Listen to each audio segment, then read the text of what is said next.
The moment I saw a rainbow-colored stream shooting across my yard, followed by the unmistakable stench of garlic roasting under a 90-degree sun, I knew two things.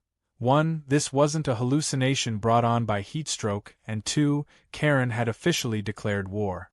Her shriek, somewhere between a banshee's cry and a feral cat being dunked in chili oil, echoed off the neighborhood walls like a siren of entitlement.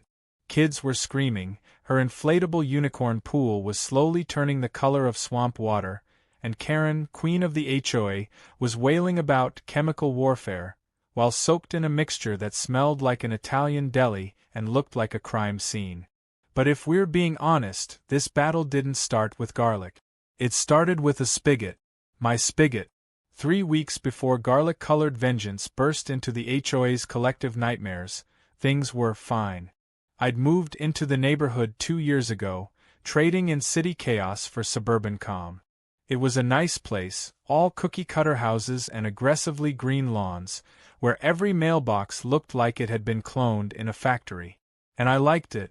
I liked the quiet, the routine, and my back patio where I could sip coffee and let my dog Rolo sunbathe without interference. That was before Karen moved in. Karen announced her arrival not with a handshake, but with a megaphone. Literally. On her first day, she stood in her driveway with a bullhorn, introducing herself as your newest HOA board member and community improvement leader. Her dog barked nonstop, her kids rollerbladed into traffic, and her SUV blocked 3 driveways. Within a week, she sent out her first HOA newsletter, which included a list of suggested changes, like eliminating porch hammocks and banning front yard gnomes. I should have known then. At first, I tried to ignore her. I'm not the confrontational type. Let Karen be Karen, I told myself. But then I got the water bill. $180. For 1 month. I stared at it like it was a math problem written in another language. I live alone. I don't water my lawn like the rest of these desert-defying perfectionists. And yet, my bill had doubled. I checked every faucet, ran every toilet. Nothing. Until I noticed something strange by the side of my house. The hose attached to my spigot was stretched tight, angling toward the fence line. Curious, I followed it, only to find the hose trailing under the fence slats into Karen's yard. I peered over. There it was. Her kiddie pool. Inflated, filled, sparkling, and directly connected to my water supply. Karen was lounging next to it with a drink in hand and her Bluetooth speaker blasting early 2000s boy band music like it was Coachella for Karens. I calmly walked over and said, "Hey, just a heads up, you're using my water." She didn't even flinch, just waved me off with her acrylic nails and said, "It's just a little water, neighbor. We're a community, aren't we? Share the love." I stood there stunned, trying to process the logic leap she had just made from theft to unity. Then she added, "It's not like you're using it. Don't be a grump." That's when I realized this wasn't a one-time thing. This was theft wrapped in sprinkles and gaslighting. So I bought a camera. A sleek, motion-triggered, night vision-equipped camera that I mounted discreetly on my eave. For 3 nights, I watched as Karen tiptoed into my yard like a cartoon raccoon, connected the hose, and filled her little pool under moonlight. Once she even brought a friend. They toasted margaritas while my water meter spun like a roulette wheel. At the next HOA meeting, I brought it up. I didn't name names. I just asked about water usage boundaries and shared my concern. Karen responded by suggesting the HOA create a shared utility initiative for common neighbor-friendly use. No one seconded it, but she didn't care. She already believed she was above the rules. That night, I found an anonymous note on my porch that read, "Stop spying on your neighbors. Creepy isn't cute." That was the tipping point. I'd given her a warning. She responded with theft and threat. So I did what any rational, non-confrontational man with a love for chemistry would do. I brewed a petty little plan that would go down in HOA history. I started with food coloring. Harmless, vibrant, impossible to ignore. Then I added garlic extract. The kind chefs use sparingly unless they want to weaponize an entire kitchen. Just for fun, I included a touch of beet juice for that deep, dramatic red. I rigged a small canister to the spigot with a slow-release valve. The moment she turned it on, the water would carry the mix straight into her precious pool. I waited. The next morning, I sat on my patio, sipping coffee like nothing was about to go down. And right on schedule, Karen appeared. She strutted across my lawn like she owned the grass, hooked up the hose, turned the knob, and within seconds, a colorful geyser exploded into her yard. The water in her pool churned like a witch's cauldron, changing from clear to deep magenta, the smell of garlic wafting into the air like a pizza gone wrong. Karen screamed, slipping on the wet grass, arms flailing as the kids around her scattered like startled pigeons. She yanked the hose out and threw it like it had bitten her. Then she locked eyes with me. "You poisoned my children," she shrieked. I didn't say a word. Just raised my coffee in salute. She called the police. I knew she would. But I had all the footage, the ingredient labels, the time-stamped water bills. The officers couldn't stop snickering. One of them leaned in and asked, "Was it really garlic?" I nodded. He fist-bumped me. As Karen shrieked about pressing charges and calling her lawyer brother, I realized something important. This wasn't just a neighbor feud anymore. This was going to be the war that defined my time in this neighborhood. And I was so ready for it. It's funny how revenge feels like a warm blanket until you realize the blanket smells like garlic and your neighbor is threatening legal action while dripping in purple water. After Karen's kiddie pool transformed into what looked like a potion from a discount wizard school, I knew I'd ignited something deeper than just a petty feud. I had poked the HOA bear, and that bear had acrylic nails, a Bluetooth speaker, and a taste for drama that made reality TV producers weep with envy. But strangely, instead of panicking, I felt a strange calm. Because while Karen flailed and shrieked like the apocalypse had come to her yard, all I saw was a woman so drunk on entitlement that she'd rather accuse her neighbor of chemical warfare than admit she stole water. Once the police left that afternoon, chuckling, by the way, after watching the footage and confirming that all the ingredients were food-grade and hilariously non-toxic, I expected Karen to do the adult thing. Maybe apologize. Maybe retreat in shame. Maybe even finally read the HOA guidelines she loved to weaponize so much. But no. Karen was not wired for logic. Karen was wired for spectacle. The next day, I walked out to grab my morning paper. Yes, I'm one of those weirdos who still reads a physical newspaper with coffee, and found my hose curled up like a dead snake in the middle of my driveway. A dramatic gesture, I'll give her that. Tied around it was a note, written in red glitter pen, that read, "You started this. I'll finish it." The kind of message that might be threatening if it didn't look like it came from a tween's scrapbook. I tucked it into my pocket, rolled up the hose, and thought about my next move. Because one thing was now crystal clear. This wasn't over.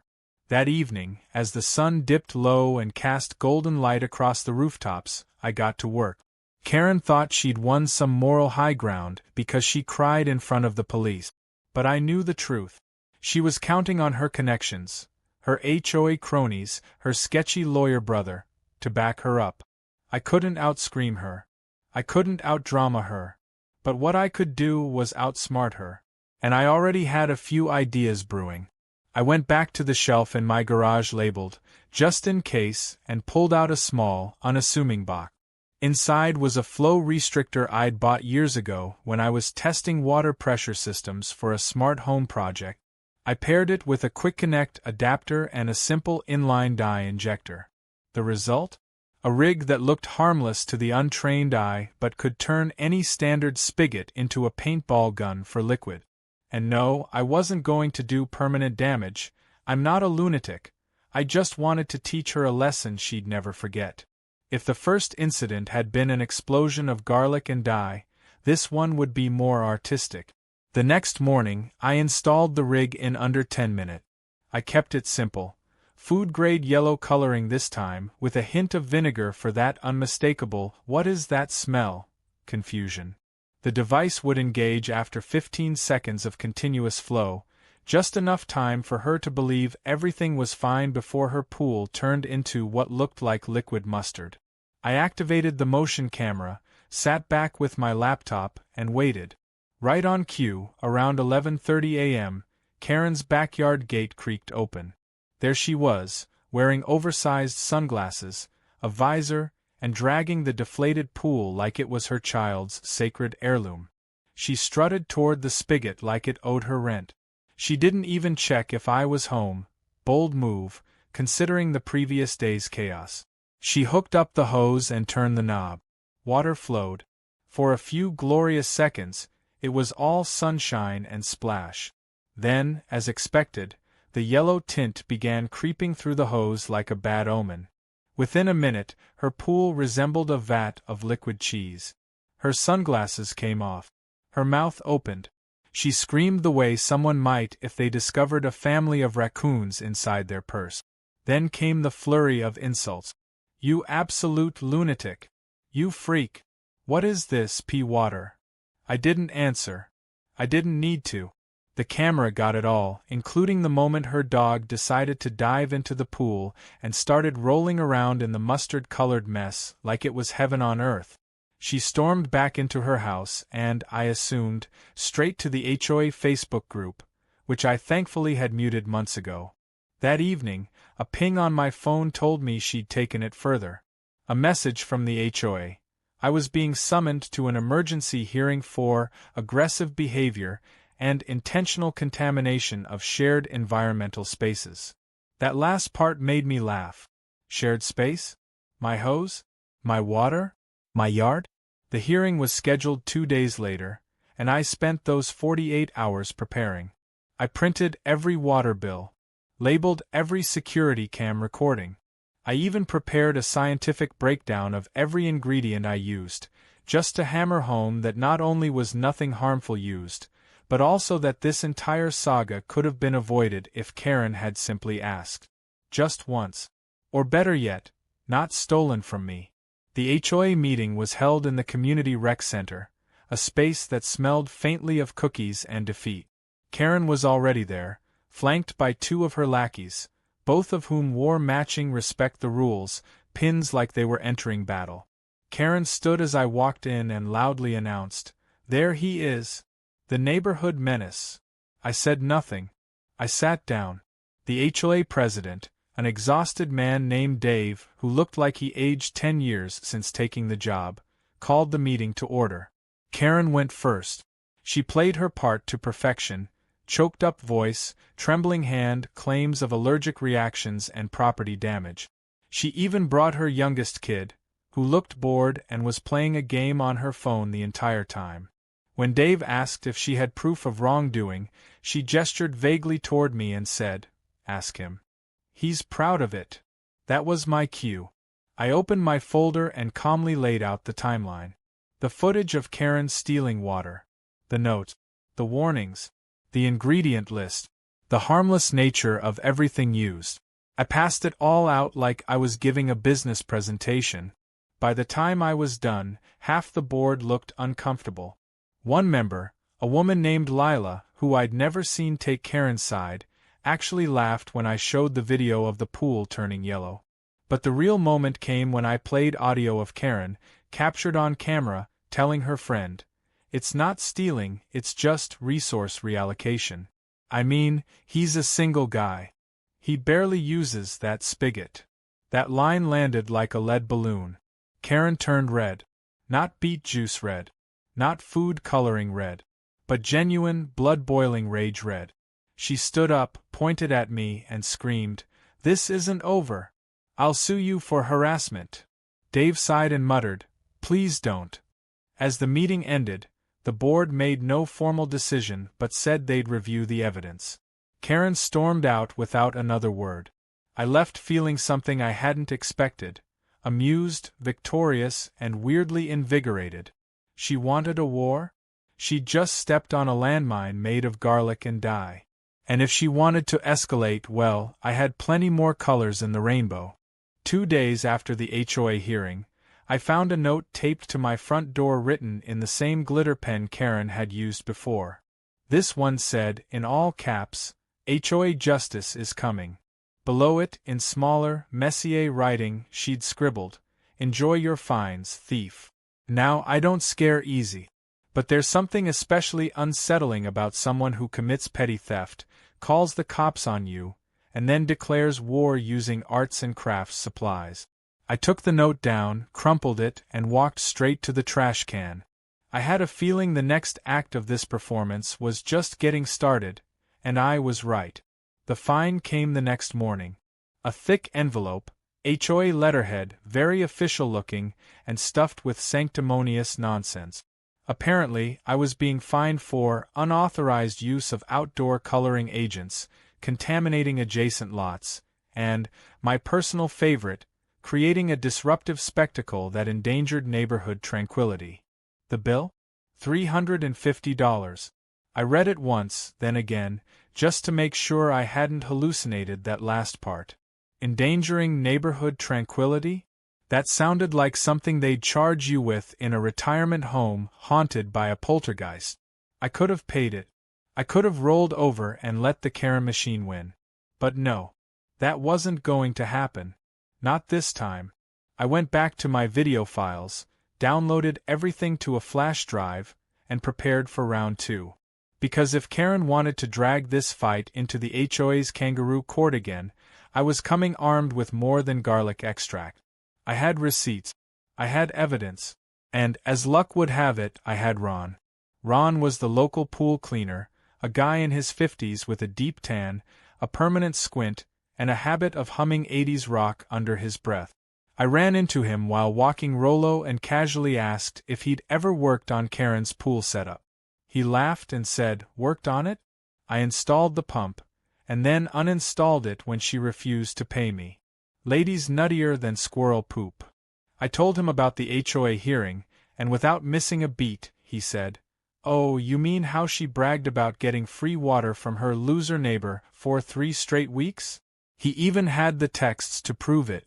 Turns out, Karen had sent him a whole chain of messages detailing how she'd borrowed water from me because he's single and boring and won't notice. Only, she didn't send them to her friend like she thought. She accidentally sent them to Ron. And Ron, God bless him, had saved the receipt. The next HOA meeting was open to residents. This time, I made sure to invite a few of the quieter neighbors who'd been privately rolling their eyes at Karen for years. I printed flyers, not to slander her, but to encourage people to witness a very important discussion on property rights and HOA fairness. The room was packed. Karen walked in dressed like she was going to court, all stiff blazer and pearls, flanked by 2 of her cronies who kept whispering things into her ear like amateur lawyers. When it was my turn to speak, I kept it short and polite. I explained that I'd received a fine based on an accusation that lacked any real foundation and that I had evidence suggesting a board member had, in fact, been stealing from me. That's when I played the audio. Karen's voice, clear as day, saying, "It's not stealing if he doesn't notice. It's just reallocation. Besides, I'm way more social, I deserve it." A few gasps echoed through the room. I glanced at the board members. Some were blinking fast, others staring at their notes like the paper might dissolve.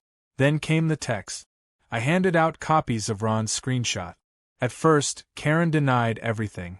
"That could be anyone's number," she snapped. But Ron stood up from the back of the room and said, "You literally texted me your pool's measurements right before those messages. I still have the invoice you never paid."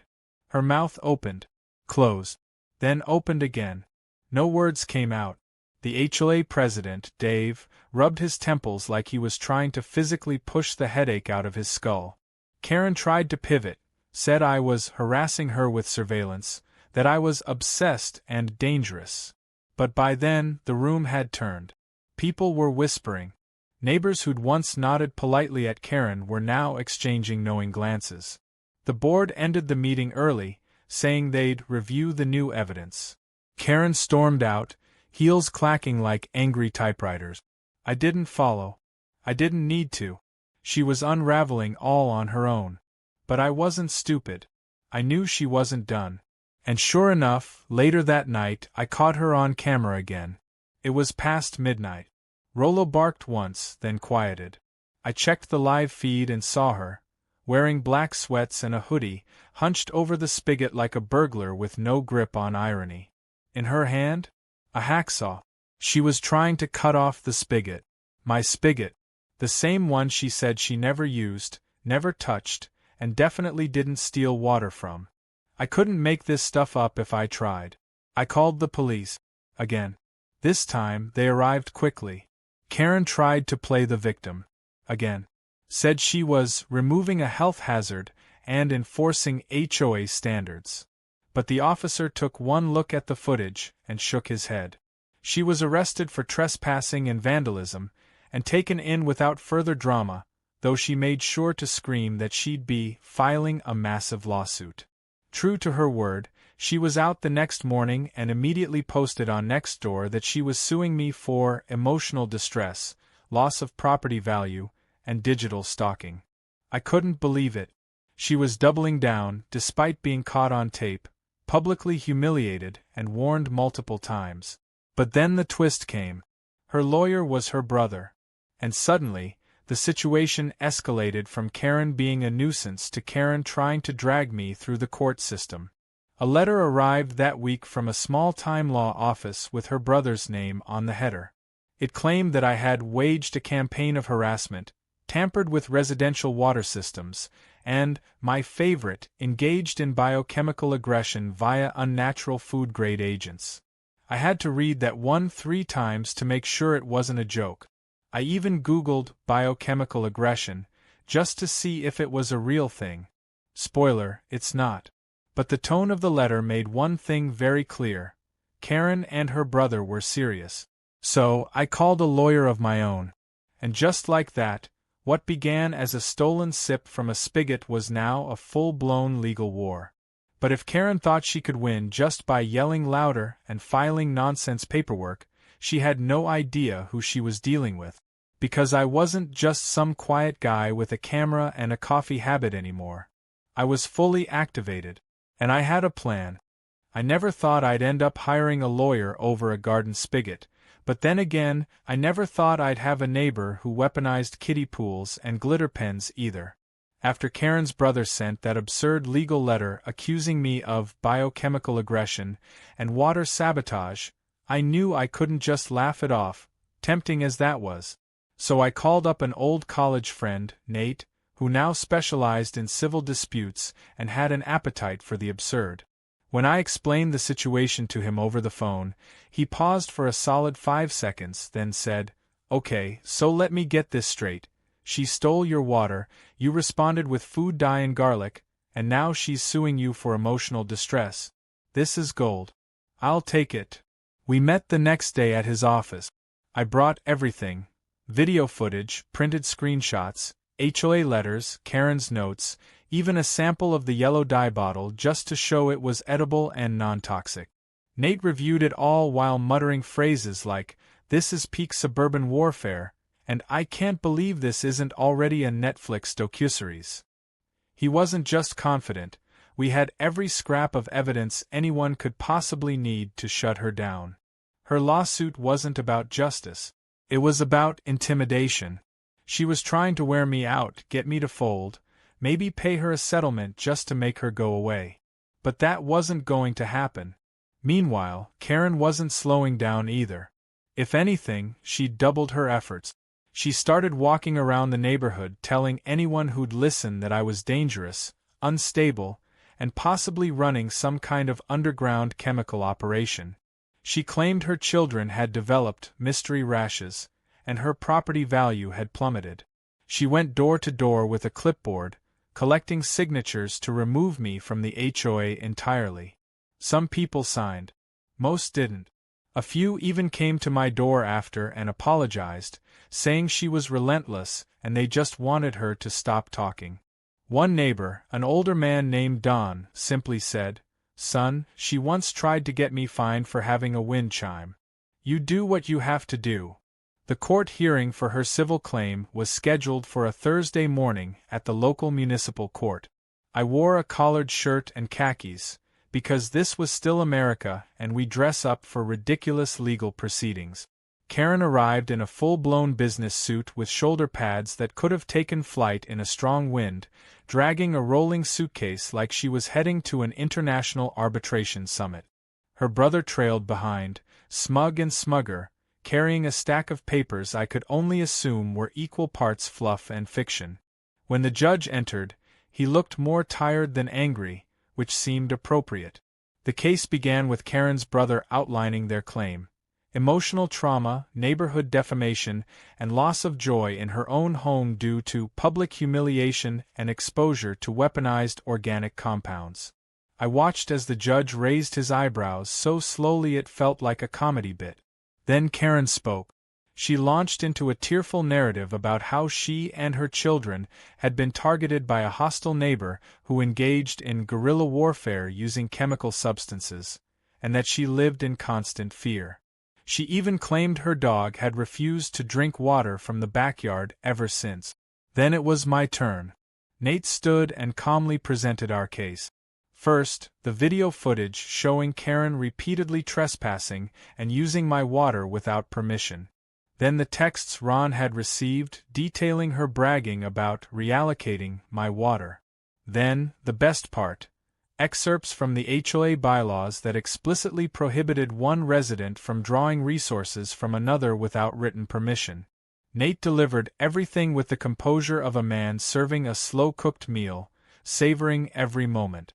The judge interrupted halfway through and asked, "Mr. Daniels, did your client at any point physically or verbally threaten the plaintiff or her family?" Nate said no. "Did your client install or use any substances that were toxic or harmful by any measurable standard?" Again, Nate answered no and held up the packaging from the garlic extract. The judge glanced at it, sighed, and leaned back in his chair. "I've heard enough," he said. Karen's brother tried to object, launching into a half-baked argument about psychological warfare and municipal safety codes, but the judge waved him off. The verdict was swift. Case dismissed. No damages. And a stern warning to Karen that further misuse of the court's time could result in sanctions. I thanked the judge, nodded politely at Karen's brother, and walked out without a word to her. That silence said more than anything I could have shouted. I thought it might finally be over, that maybe, just maybe, she'd retreat and accept defeat with whatever grace she was capable of mustering. But then the internet got involved. See, Nate had mentioned the whole saga to a friend of his who moderated several online forums. One thing led to another, and a few days later, a short, anonymous summary of the events, complete with redacted images and a catchy title, ended up on Reddit. Specifically, on r/EntitledPeople. The post exploded. Thousands of comments poured in. Memes were made. Someone dubbed her Garlic Water Karen, and the name stuck. One video compilation of her screaming, slipping, and demanding justice got over 2 million views in 2 days. There was even a remix track set to Eurobeat music that I still play whenever I need a pick-me-up. Karen, naturally, lost her mind. She went into overdrive trying to get the videos taken down, blaming me for orchestrating a smear campaign, even though I hadn't posted anything myself. People across the country were suddenly familiar with our quiet little suburb. A local news station called and asked if I'd be willing to do an anonymous interview. I declined, but they ran a story anyway. The HOA's phones lit up like Christmas trees. Several of Karen's allies jumped ship, embarrassed to be associated with her. A few board members resigned entirely. By the end of the week, a petition had started circulating to have Karen removed from the HOA board. It got over 100 signatures in 2 days. The HOA president called an emergency meeting and opened the floor for discussion. That night, the room was packed again. Only this time, Karen didn't come prepared. She looked tired, cornered, deflated. Her bravado was gone. One by one, neighbors stood up and spoke. Not about me, but about her. About how she'd bullied people, pushed ridiculous fines, used her position to punish personal grievances. The garlic incident wasn't an isolated problem, it was the final spark in a long, slow burn of resentment. The vote wasn't even close. 9-1, she was removed from the board. That one vote? Hers. She stormed out of the meeting in silence this time. No speeches. No threats. Just a rustle of papers and the dull thud of her heels echoing through the room. The war was over. Not with a bang, but with a collective sigh of relief from an entire neighborhood that finally saw her for what she really was. I walked home that night under the stars, feeling lighter than I had in weeks. There were no glittery threats waiting on my porch, no lawsuits looming. Just peace. Real peace. The kind of quiet you fight for. And I knew it wasn't just mine, I'd helped win it for everyone. The morning after Karen was officially booted from the HOA board felt like waking up after a thunderstorm. The air was lighter. The silence wasn't just silence, it was freedom. No passive-aggressive flyers on my doorstep, no ridiculous HOA memos about lawn gnome placement or the acceptable diameter of front yard trees. My yard, for the first time in weeks, felt like it belonged to me again. I sipped my coffee on the porch while Rollo rolled lazily in the grass, sniffing around the base of the now infamous Spigot like it was a sacred monument. And in a way it kind of was. Over the next few days, the neighborhood adjusted to post-Karen life like it had just gotten out of a long, controlling relationship.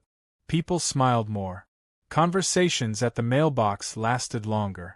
Even the HOA president, Dave, looked like he'd finally unclenched his jaw for the first time in a year. A sense of shared relief swept over the entire block, and I found myself fielding more than a few chuckles and subtle nods from folks who had previously stayed quiet during the madness. Then came the barbecue. It started as a joke between me and Ron, the pool guy turned local legend. After the petition and the viral videos, he texted me saying, "You need to throw a block party, call it the Great Garlic Victory." I laughed at first, but the more I thought about it, the more I liked the idea. Not a party to gloat, just a laid-back get-together to mark the end of chaos. A chance for everyone to exhale, eat good food, and reclaim the neighborhood from the shadow of one very loud woman with a taste for petty power. So I sent out invites. Nothing flashy. Just a simple flyer. Backyard barbecue, everyone welcome. Come hungry. Yes, there will be garlic. People started RSVPing almost immediately. Some brought chairs, others offered to bring side dishes. One neighbor brought a full karaoke setup. Ron, naturally, brought ribs. And not just any ribs. Garlic-marinated, slow-smoked, fall-off-the-bone masterpieces that could make grown men cry. By the time the grill was sizzling and the punch bowl was filled with a bright red Kool-Aid mixture someone nicknamed Karenade, my backyard was packed. Kids ran around tossing frisbees, dogs chased each other in wild circles, and adults lounged in folding chairs, basking in the glow of community. It wasn't fancy. It wasn't curated. But it was real. And it was ours. At one point during the evening, someone tapped a spoon against a glass and said, "We should make a toast." I expected it to be short and sweet, maybe a cheers to peace kind of moment. But then Don, the wind chime guy, stood up and said, "I've lived here 25 years. Never seen anything bring us together like a stolen spigot and some garlic water. So here's to the neighbor who stood his ground and reminded us we don't have to take crazy sitting down." The crowd clapped. Someone yelled, "Long live the spigot," and everyone laughed. I gave a small, awkward bow and held up my drink, half expecting the ground to open up and swallow me whole from embarrassment, but it never did. That night, as the sun dipped below the rooftops and the last of the embers glowed in the grill, I found myself alone for a moment, sitting on the back steps, watching Rollo doze under a string of party lights. And then I heard it, footstep. Slow, deliberate. I looked up and there she was, Karen. Standing just beyond the fence line, hands in her pockets, expression unreadable. We locked eyes. Neither of us spoke. She didn't yell. She didn't threaten. She just stood there, looking like someone who had finally run out of steam but still didn't know how to admit it. After a moment, she said, "You think you won." It wasn't a question. Just a bitter statement floating in the air. I didn't answer. There was no need. This wasn't about winning. Not really. This was about drawing a line, saying enough is enough. About reclaiming a space she had tried to dominate with rules and intimidation. Eventually, she turned and walked away. No dramatic exit, no glitter pen threats. Just a quiet retreat into the night. That was the last time I ever saw her. 2 weeks later, her house went up for sale. The listing described it as a charming suburban escape with a spacious backyard, but everyone in the neighborhood knew it as the Garlic Water House. The stigma stuck. Real estate agents came and went, but the price dropped month after month. Rumors floated around about why she left. Some said she moved to Florida, others claimed she went to live with her sister upstate. I didn't really care. The important thing was, she was gone. A few days after the listing went up, I got a letter in the mail. Handwritten, no return address. Inside was a simple note. "You don't know me, but I'm Karen's ex-husband. Thank you." Along with the note was a gift card to a local hardware store and a bottle of artisanal garlic oil wrapped in bubble wrap. I stared at the package for a long moment before bursting into laughter. Sometimes the universe just hands you the perfect ending. The HOA held elections for a new board member, and in a beautiful twist of poetic justice, Ron the pool guy ran and won. He promised fewer fines, more transparency, and a complete overhaul of the rulebook, starting with a new bylaw that explicitly stated, "No resident shall utilize another resident's utilities without permission." This includes, but is not limited to, water, power, internet, or spiritual energy. The spigot, of course, stayed. I even added a small plaque next to it, mounted on a wooden post. It read, "Site of the Great Garlic Uprising. May it forever smell of justice." Most people thought it was a joke. A few treated it like a neighborhood landmark.